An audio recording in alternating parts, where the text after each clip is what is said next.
Hi everybody, how you doing? Welcome back to the Spurs Talk Show on this incredibly foggy day. I can't see anywhere, if I'm honest. It's it's pretty ridiculous. How you doing? I hope you're happy, healthy, doing the things that you love. I'm Sean, that's Bugsy. This is episode 151, I think, of Tottenham Walks. And I'm asking you for a couple of favours. Hit the like button, please, if you wouldn't mind. It really helps the channel out. Hit the subscribe button if you haven't already. We are 30 away, I think, from the big 5k, which would be such a cool milestone. So if you haven't already hit the subscribe button, please do. Show some love as we continue the march. Also hit the notification bell and hit the comment button and let me know how you're thinking about what I'm about to talk about. And that is as follows. Guys, I wanted to go a little bit deeper into, a little bit more commercial stuff. What's happening with Manchester City at the moment? Look, Manchester City are in the mud, right? On the back of a 4-year investigation that goes back from 2009. And it looks pretty ominous. Now, I was kind of trying to go and understand what's the kind of basis of what they've been doing. And among other things, one of the accusations, which is pretty crazy, is that they only pay the compensations of certain people at the club. Like Mancini, I think, was one of the examples used. They pay X amount through the club, but they would have like holding companies or subsidiaries that would contract Mancini or others over short periods of time and pay them, astonishing sums of money, which is kind of making up the other side of certain personnel's compensation structure. And the reason why they would do that is because if you're limiting the amount of costs that sit on the Manchester City books, then you're increasing the ability to represent profitability, and you're also increasing the ability to represent better ratios of your income to expenses in things like player wages or overall staffing, salaries, and spend in regards to short-term liabilities. It's another way of getting around FFP. It's another way of being able to spend the money that they did without it always looking like they were spending the money that they had. And of course that allowed them to buy better players, that allowed them to pay up for better salaries, it allowed them to be more competitive in the transfer market than they would otherwise been allowed to have been, absent those creative accounting policies.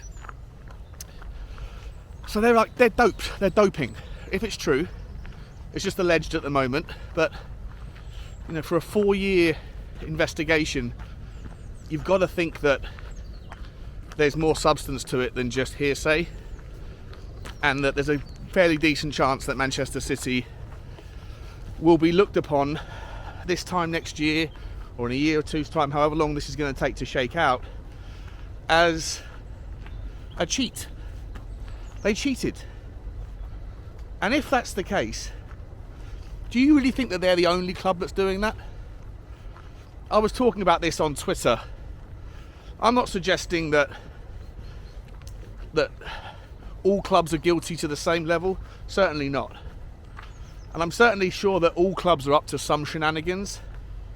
We know that from our own experience with Fabio Paratici, he has the propensity to do those sorts of things, or he did at Juventus, or it looks like he did at Juventus. So, Chelsea, what are we thinking about that? Surely there has to be an investigation into how it was that, Abramovich could just walk away into the sunset, writing off $1.5 billion in debt. You can't do that. Under the rules of FFP, a debt is a debt. You can't just pump money in and then write it off that was once considered a debt. So surely there should be an investigation into that. And I understand the circumstances might have been a little bit weird because of the war. But that again comes across as incredibly unfair and unreasonable, and gave Chelsea advantages that, had they still had that debt on their book, they would have to face the consequences of going forward. But because that debt was written off, Todd Boehly has come in with a clean debt record against the club, and that is in no small part why they have the propensity and the ability to spend $700 million, or whatever it is, $650 million, or pound, in 6 months, which is 150% of the entire revenue of the entire club in the last 12 months, which happened to be a record revenue year for Chelsea anyway. So on any traditional year, that much money in outgoings on transfers would equate to 170, 180% of their annual typical revenues. But they're able to do that through, having creative accounting practices that include things like, extending contracts to ridiculous lengths to allow for amortization to happen at different rates and different discounts.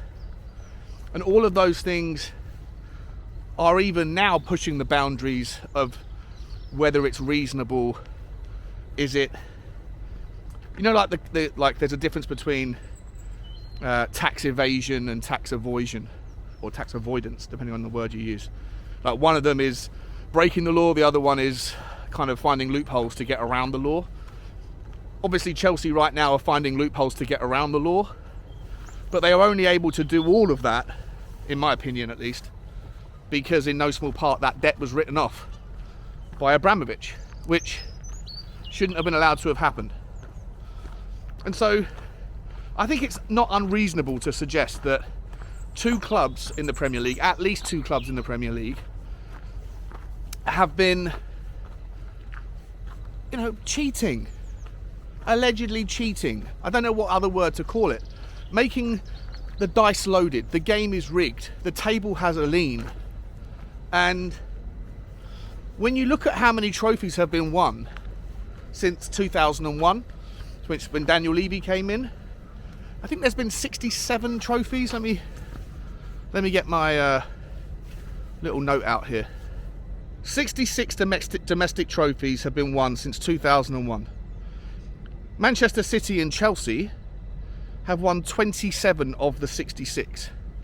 That's 41% of all trophies that have been won since Daniel Levy's tenure have been won by teams that are cheating. Of the others, Manchester United, Arsenal and Liverpool have won 30. So they've won about 46% or so between them. And everybody else, there's been 9 trophies, 2 to Leicester, and 7 teams I think have won 1 each, Tottenham being one of them, Wigan, I think Birmingham, Cardiff, or Swansea rather, Portsmouth. There's a whole bunch of teams. We've spoken about them ad nauseum. So that's the impact, right, of financial corruption on the game. That nearly half of all the trophies that have been won by 2 teams that before that time were irrelevant. And yeah, so let me follow on. Before 2001, City and Chelsea combined domestic trophies through their entire history was 14. So they have won almost double. They're 1 trophy short between them of doubling the amount of combined domestic trophies in the last 20 years as they had won in the rest of their histories combined. So I think it's first and foremost a disgrace. Obviously you can look at teams like Arsenal and Liverpool and Manchester United and you say, well, have they done the same? Well, I don't think anything like to the same extent, but we don't know. But you've heard rumours of Liverpool, doing the breathing, the inhaler stuff. The best season that they ever had was the season where, 65% of their squad were on inhalers versus the average population that is like 1 in 20 people are on inhalers. I could be getting those statistics slightly skewed, but the point is the same. A massive oversaturation of the Liverpool squad apparently have the benefit of breathing apparatus to help them run. Manchester United, Sir Alex Ferguson, how often was he accused of tapping up players, which was against the law, against the rules? I'm sure Arsene Wenger did the same. I'm not suggesting for a second that anybody, and including Tottenham in this, is without fault or without pushing and bending the laws.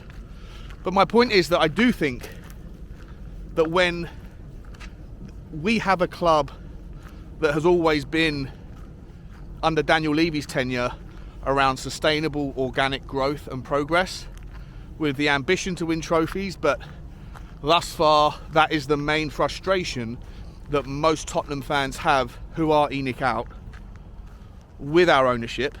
Not the only frustration, it goes beyond that in certain sections. I know some people just don't like the way we do business, the way we spend money, or the problems with the recruitment, the way we've treated managers. I know there's lots of other areas that you can point towards that are sort of gripes or grumbles around Daniel Levy and ENIC's stances on certain topics, but the majority of it is based around, you know, the lackluster trophy success. And to me, I think there should be a little bit of reflection about that nearly half of all of the trophies that have been won in his tenure have been won by two teams that have cheated, let's be honest, or it looks increasingly like they've cheated. They may not, they may get away with it, but we're all kind of grown-ups here, right? And the other three teams that have won the majority are teams that were always more successful than us anyway, and also have their own versions of things that are pushing the boundaries. I'm not suggesting it excuses the lack of trophies. I just think it's more of an explanation than an excuse. That had Tottenham been fighting against teams that were not fixing the game, you don't know what would have happened, right? Every single competition that those two teams were in, the connotations of how those seasons and those competitions would have panned out would have been entirely different. It's an entirely different timeline. You don't know what would have happened, but what you can say is that had they not been doing those things, they wouldn't have had the players that they had. They wouldn't have been as strong themselves, and so in almost all certainty would likely not have had the success that they had. Look, I gave this example yesterday, and the responses to it were quite interesting. I said, is Manchester City the Lance Armstrong of Premier League football? And most people came back and said, no way, that's letting Manchester City off lightly, because Lance Armstrong was just the very best cheater among an entire industry of cheats. And that's not a fair complexion or a fair comparison to how it looks in the Premier League. All I'm saying is that there's no smoke without fire, and that I think there should be a little bit more balance now. People that are on the Levy out side that are very vehement that the main reason why they're so frustrated is, despite the acknowledgement of good corporate commercial success and everything they've done for the club off the field, the lack of trophies is the main part of the reason why they're so angry. I think maybe you should, think a little bit about the balance of play in that regard, and maybe come to a slightly more middle ground opinion. Up to you. I'm sure some people have already made their mind up, and so this sort of insight doesn't change anything. But to me, I think it certainly readdresses a couple of unreasonable criticisms to some extent. Here's what I would also say though, guys.